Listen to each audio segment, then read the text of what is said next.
லாரிக்காரங்க அடிச்சிட்டாங்க. பள்ளம் பள்ளமா போட்டு வச்சிருக்காங்க பைப்பு.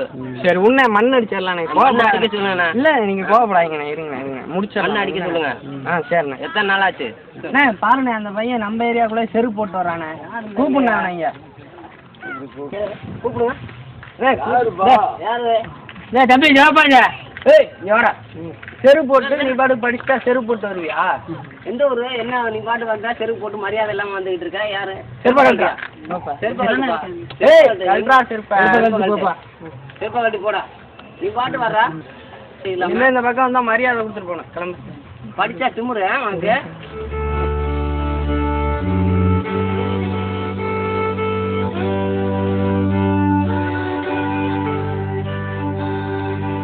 சாதி எனும் கொடிய நோய் சக மனிதனை கூட செருப்பணிய தடை விதிக்கிறது.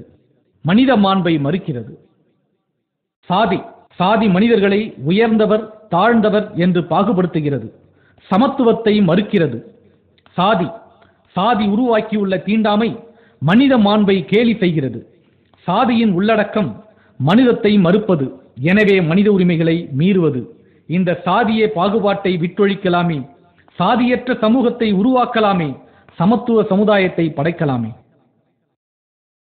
நான் ஆஞ்சி வீட்டிலேருந்து வந்திருக்கேன். இங்கே வந்து டாக்குமெண்ட்ஸு, ஷார்ட் ஃபிலிம் இதெல்லாம் எப்படி இருக்குதுன்னு தெரிஞ்சுக்கிட்டேன். என் பேர் எஸ் மோனிகா. நான் ஹியூமன் ரைட்ஸ் ஸ்டூடெண்ட்டு. இங்கே வந்து எங்களை அலைகள் மீடியாவுக்கு திருச்சி கேம்ப்பு கூட்டிகிட்டு வந்தாங்க. சம்மர் கேம்பில் ஃபஸ்ட்டு நிறைய ஃபிலிம்ஸ் எல்லாம் காட்டினாங்க.